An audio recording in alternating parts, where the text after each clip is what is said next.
The Reubenites and Gadites, who had very large herds and flocks, saw that the lands of Jazer and Gilead were suitable for livestock. So they came to Moses and Eleazar the priest, and to the leaders of the community, and said, Ataroth, Dibon, Jazer, Nimrah, Heshbon, Eliela, Sebum, Nebo, and beyond, the land the Lord subdued before the people of Israel, are suitable for livestock, and your servants have livestock.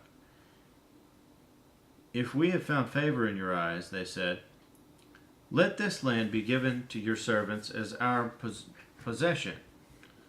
Do not make us cross the Jordan. Moses said to the Gadites and Reubenites, shall your countrymen go to war while you sit here? Why do you discourage the Israelites from going over into the land the Lord has given them? This is what your fathers did when I sent them from Kadesh Barnea to look over the land. After they went up to the valley of Eshcol and viewed the land, they discouraged the Israelites from entering the land the Lord had given them. The Lord's anger was aroused that day, and he swore this oath, because they have not followed me wholeheartedly. Not one of the men 20 years old or more who came up out of Egypt will see the land I promised on oath to Abraham, Isaac, and Jacob.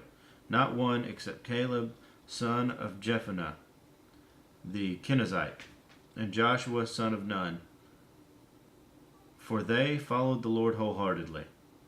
The Lord's anger burned against Israel, and he made them wander in the desert 40 years, until the whole generation of those who had done evil in his sight was gone. And here you are, a brood of sinners, standing in the place of your fathers and making the Lord even more angry with Israel. If you turn away from following him, he will again leave all this people in the desert, and you will be the cause of their destruction. Then they came up to him and said, we would like to build pens here for our livestock and cities for our women and children. But we are ready to arm ourselves and go ahead of the Israelites until we have brought them to their place. Meanwhile, our women and children will live in fortified cities for protection from the inhabitants of the land. We will not return to our homes until every Israelite has received his inheritance. We will not receive any inheritance with them on the other side of the Jordan, because our inheritance has come to us on the east side of the Jordan.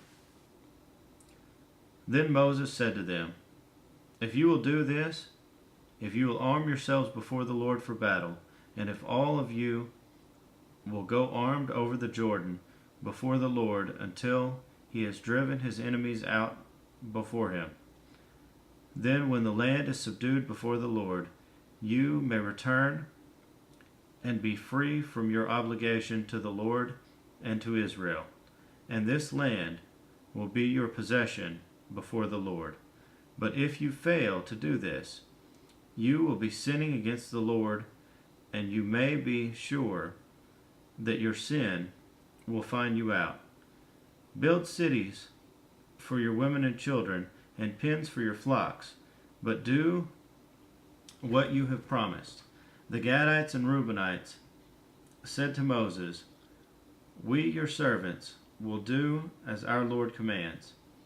Our children and wives, our flocks and herds, will remain here in the cities of Gilead, but your servants, every man armed for battle, will cross over to fight before the Lord, just as our Lord says.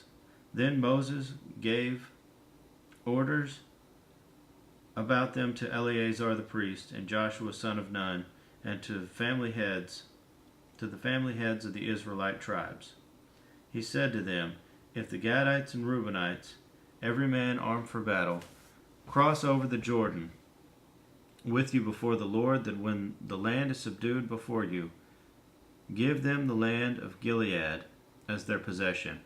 But if they do not cross over with you armed, they must accept their possession with you in Canaan. The Gadites and Reubenites answered, Your servants will do what the Lord has said. We will cross over before the Lord into Canaan, armed, but the property we inherit will be on this side of the Jordan. Then Moses gave to the Gadites and Reubenites and half-tribe of Manasseh, son of Joseph, the kingdom of Sihon, king of the Amorites, and the kingdom of Og, king of Bashan, the whole land with its cities and the territory around them. The Gadites built up Dibon, Ataroth, Aror, Atroth, Shaphan, Jazer, Jogbehah, Beth Nimrah, and Beth Haran as fortified cities, and built pens for their flocks. And the Reubenites rebuilt Heshbon, Eliel, and Kiriathaim, as well as Nebo and Baal Meon. These names were changed. And Sibmah. They gave names to the cities they rebuilt. The descendants of Machir, son of Manasseh, went to Gilead, captured it, and drove out the Amorites who were there. So Moses gave Gilead to the Machirites, the descendants of Manasseh, and they settled there. Jair, a descendant of Manasseh, captured their settlements and called them Havoth Jair. And Nobah captured Kenath and its surrounding settlements and called it Nobah after himself.